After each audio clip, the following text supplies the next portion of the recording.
Hello guys. Ayan guys, nandito po tayo ngayon sa plaza. Dahil nagbike lang po tayo guys, no, para save tayo sa pamasahe. So ayan guys, nagsisimba po pala tayo, no. Tapos na po tayo nagsimba. Tapos na po yung third mass, no. Madilim yung ating ano dyan na camera. Ayan guys, no. Kita niyo naman yung ating plaza dyan guys. Maraming mga tao dyan nag-upo-upo, no? So ayan guys, ang plaza po pala dito sa Pututan, Iloilo ay napakaganda po talaga guys. Lalo na kapag makikita mo po galing sa ibabaw, makikita nyo po ang buong plaza sa kuha ng drone ni T4 Vlog. So ayan guys, ito na po yung simbahan kung saan po ako palaging nagsisimba sa St. Joseph Pututan Parish Church. So yan guys, ang picture na po pala ito guys ay kuha po ng drone ni T4 Vlog. At kung gusto nyo pa pong ma-discover at makita po kung gaano kaganda ang Pututan Plaza, Pututan, Iloilo guys, i-visit nyo po ang page ni T4 Vlog. Paki-like at paki-follow na din po guys ang kanyang page ni T4 Vlog guys. Doon mo po makikita ang napakagandang plaza, napakagandang tanawin pag nakuha po sa drone. So yan guys, kita niyo po ang ating plaza na paligiran po talaga ng mararaming kahoy or punong kahoy. Kaya nga naman malamig ang simoy ng hangin kapag pumupunta ka po sa ating plaza. At ito po ang yung hometown natin dito guys sa Pututan. Welcome to Municipality of Pututan, Iloilo guys. Harap lang po ng ating plaza. Please paki-visit po ng page ni T4 Vlog guys. Kasi doon mo po makikita ang napakagandang tanawin galing po dito sa Pututan Plaza, sa Pututan, Iloilo guys. Maraming salamat. Kanina pa kasi ako mga alas 4 pumunta dito. So alas 5:22 na ng hapon guys. So kita nyo naman ating camera dyan guys, no. Kasi natuklap dito sa may taas ng camera, no, kapag i-pinush ko guys kumano, no, yan, so kita na lahat guys, pati yung dangas natin guys, yan, di bali na kapag makapira ako ang palitan ko tong cellphone ko na to guys, kasi medyo blurred na, luma na kasi to guys, no. Okay lang po yan guys, yan. Maganda po yung plaza dyan. Ito po yung sa kabila guys. Dalawang hati kasi to guys, no. Yung sa may ano, dyan kita mo yung may circle na yan dyan guys. Saan ba yung tinuro ko eh? Yan dyan. Dyan po yung tawag na Lagon sa Ilonggo. Tapos sa may kabila pa yun guys. Doon yung linagay yung ano. Ay sorry guys, may ano, may music guys. Kayo guys, balikan mo lang kayo. May music. So yan guys, binis over na naman natin kasi maraming music sa plaza, mga sound trip po yung mga tao dito. So yan guys, napapansin nyo po guys, napakaganda po talaga yung ating plaza. Wala ka talagang halos makikitang basura kasi yung mga basura nila nakalagay sa mga basurahan. At syempre mayroon po tayong mga basurahan dito sa plaza guys, no, para doon po natin itatapon yung ating mga basura, hindi kung saan-saan lang. So inuunti-unti na po nila tinitriman yung mga punong kahoy guys, no, kasi alam nyo na malapit na naman ang Pasko, bear month sa tayo ngayon, may bear month, September, o alam nyo na yan. Ay, may mga marites doon, no. Ano mga litis mga boss? Charis, marites sila dyan, no. Nag-usapan nila yung kanilang mga buhay-buhay. Charis, sana At bago po tayo uuwi guys, bibili muna tayo ng buko juice. So yan, kasi busy sila dyan. Doon muna tayo sa kabila bibili. So yan, kapag ako ay pumupunta dito sa plaza guys, lalo na kapag nagsisimba po ako, pagkatapos ko magsimba, dito po ako palagi kay Manong bumibili ng buko juice. Kasi alam nyo na, masarap yung buko juice ni Manong. Aduy, baka may magagalit. Masarap naman po talaga yung buko juice ni Manong guys, no. Kayo dyan, baka ano naman yung iisipin niya dyan. Pangiti-ngiti lang dyan si Manong, hindi na alam, nakikita niya sa ating vlog. So ganyan dapat guys, no. Kapag tayo pa ay nagninegosyo, dapat nakangiti palagi para maraming customer na lumalapit sa atin. Dapat palagi tayong nakangiti at masaya para palagi tayong maganda, char, ganun daw yun. At dapat hindi tayo palaging nakasimangot, no? Kasi sabi ng iba, kapag palaging nakasimangot, madaling tatanda. Yan, alam nyo na guys ha. So yan, dapat panatiliin natin maging masaya para maligaya.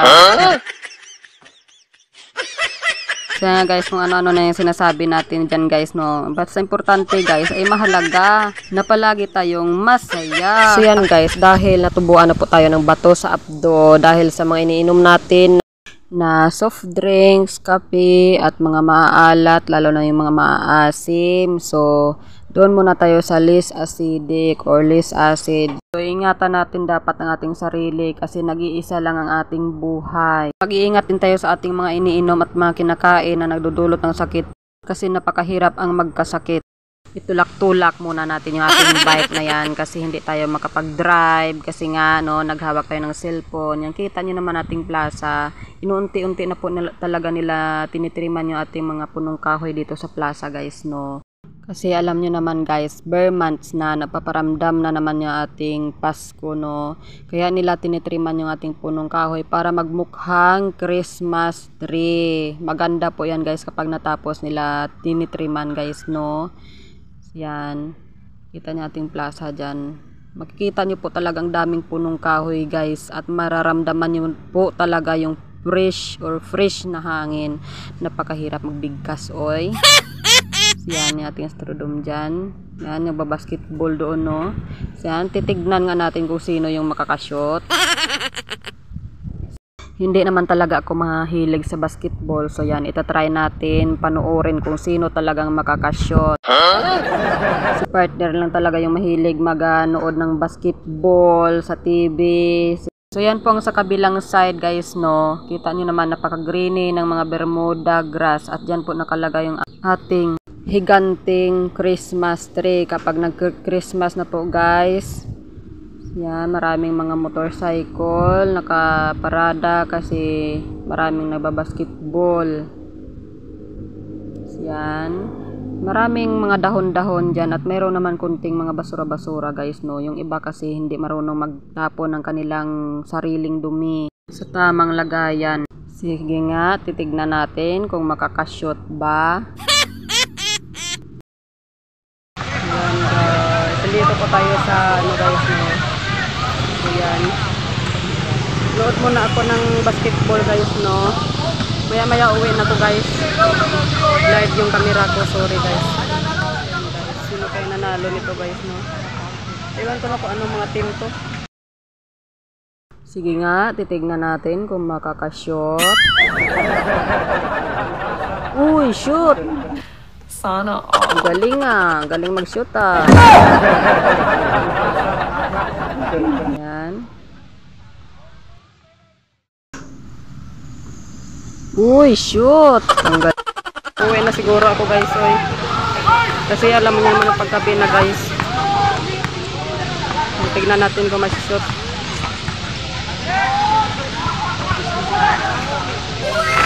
Uy, shoot!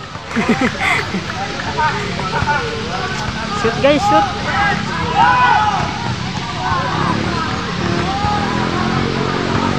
Ngayon lang din ako nakapanood ng basketball guys eh. Dito yan sa plaza guys, no. Astrodome yan dyan guys, no. Astrodome, no, or Coliseum. Yan dyan guys, plaza. Kita naman napaka-greeny ng Bermuda guys, no. Uy, nagdit-dit sila. Inggit naman yung mga single dyan. Dyan muna yan sila nagbabasketball guys. Bababa tayo.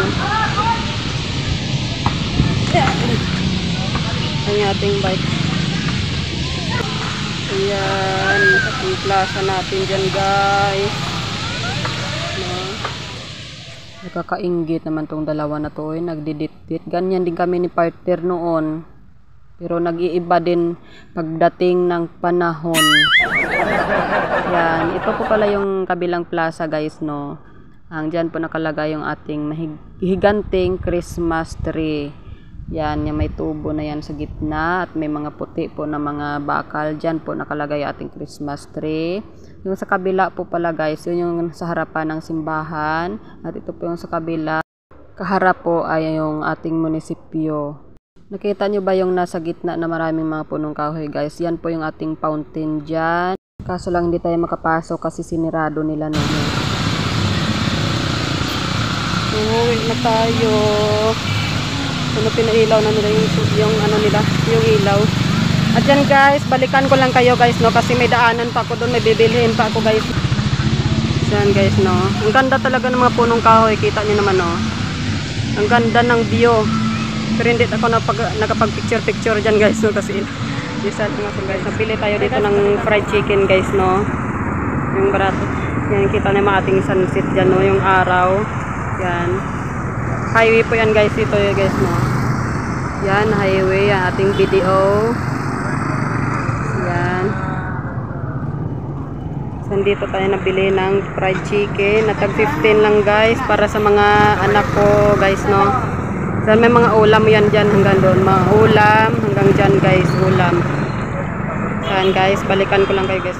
So yan guys, nandito po tayo ngayon sa may bintahan ng tinapay sa Star Bake Shop, Matias Yusay Street, Pututan, Iloilo. Kung gusto nyo pong barato na tinapay, pumunta po kayo dito sa Star Bake Shop, Matias Yusay Street, Pututan, Iloilo. Kasi ang tinapay po nila dito guys, masarap na mura pa. Bakit ko nasabing masarap at mura? Kasi tag 5.20 po ang kanilang tinapay guys. Mainit na, masarap pa, barato pa. Yan. Bibili na ako guys at ilalagay muna natin ating bike dyan. At kapag nagbe-birthday po yung aking anak guys, dito po ako nagbibili ng kanilang cake. Masarap naman po ang kanilang cake guys, no. Ang malaki-laki po guys ay 480. Yung maliit-liit guys ay mga 350. Yung circle. Yan. Ang tinapay po nila guys, tingnan nyo naman guys, malinis yung kanilang lagayan ng tinapay, wala kang makikita ang mga dumi-dumi. Ang paborito ko po dyan na tinapay nila guys, no, ay yung pancho guys, o yung manyog ba sa loob guys, no. Masarap po kasi yun guys, at bago pa pong luto guys. No, marami po silang, lahat po ng tinapay pala nila na binibinta guys. Lahat po guys ha, tag 5.20 guys. Sa 20 pesos mo pala guys, may 5 piraso ka na na tinapay, mainit na, masarap pa, at syempre mura. Makakasave ka po talaga guys, no. Kapag dito ka bumibili sa Star or Store Bake Shop, Matias Yusay Street, Pututan, Iloilo po ito guys. Yan, nabibili po ako dyan ng pancho na tinapay at yung ibang tinapay na may palaman. Yun yung gusto ng aking mga anak. Pag may ara ka mga may palaman, no? Ano mama, Starbread na kagunay. Oo. Natatawa pa ako dyan guys sa sabi ng ano, tindira guys, no? Yung munay guys. Yung munay ba guys? Bad words kasi yan guys. Iwan ko ba bakit may ganon nga tinapay guys na yung munay. Sa Ilonggo kasi guys, munay. Bad words kasi yan guys, no. Ayaw ko nang sabihin sa Tagalog guys. So, yung mga Ilonggo lang yung nakakaalam yan kung ano yung munay guys. Basta tinapay yan guys. Pero bakit parang iba kasi yung ano ng munay guys, no. Yung tinapay na munay. Basta guys.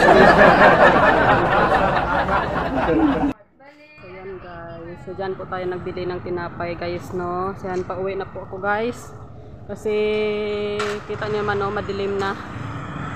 No. Ano ko mag-bike na hingal. Doon na lang siguro ako dadaan guys, no. Yan. Kasi kapag doon tayo dadaan, so doon na lang.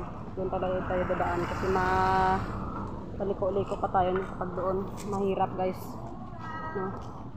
Saglit lang guys, nahirapan na po nitong bike ko. Saglit lang guys, ha.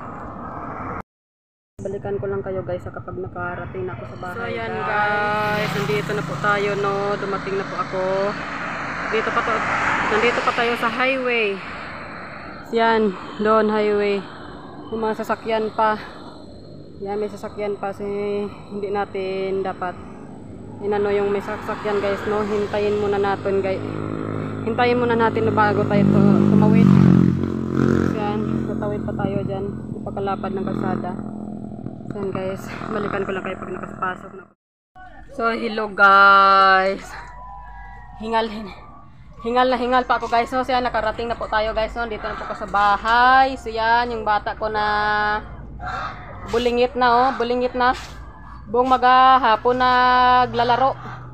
Yan nakapanghugas na yan ng kamay bago kumain. Hi Danang, hi. Hi, mayang gabi. Hi, si ate. Isul to. Bisul. Hi, yun si ate oh. Masaya na sila. Kumakain ng binili ko na tinapay, no? At nagbili ako ng buko para sa kanila. Siyan guys, no? Maraming salamat. Siyan, dito na po natin puputulin yung ating vlog for today. Siyan, nakita naman kanina, no? Nagsimba tayo, nagbike lang ako. Nakita niyo nagbabasketball, nagbili tayo ng buko, ng tinapay, at yung ulam ng mga anak ko, no? So yan guys, dito na po tayo magpapaalam. Maraming salamat sa inyong panonood. Maraming salamat sa mga nagsusuporta po sa ating munting vlog. Maraming salamat po sa ating mga followers dyan. Yan na, sa ating mga supporters. Maraming salamat. At more followers pa sana tayo guys, no? So yan. Yan nga guys, balik muna natin. No? So yan guys, kaya tayo nagsisimba minsan. Kapag linggo tayo nagsisimba guys, no? Kasi doon lang po yung ating masumbungan ng problema, kasi hirap pag sabihin pa natin sa iba yung ating mga problema, no? Alam nyo na, mahirap pag sinabi pa natin dito yung ating mga problema guys, no? Kasi alam nyo na, marami talagang mga ano nung comment ba guys. Kaya sa Panginoon na lang natin na ano ganit tawag ka ng Tagalog kang pagkatiwala guys, no? Sa kanya natin lahat sasabihin yung anong problema natin, kasi siya lang po yung bukod tanging makapag-intindi sa ating mga problema araw-araw. Kahit sabihin natin sa iba, hindi po talaga sila yan talagang makakaintindi sa iyo, no? Sa partner mo minsan, no, hindi talaga yan makakaintindi kahit anin mo. So kailangan sa simbahan na lang po natin sasabihin. So guys, dito po tayo magtatapos. Maraming salamat po. Thank you for watching. Bye!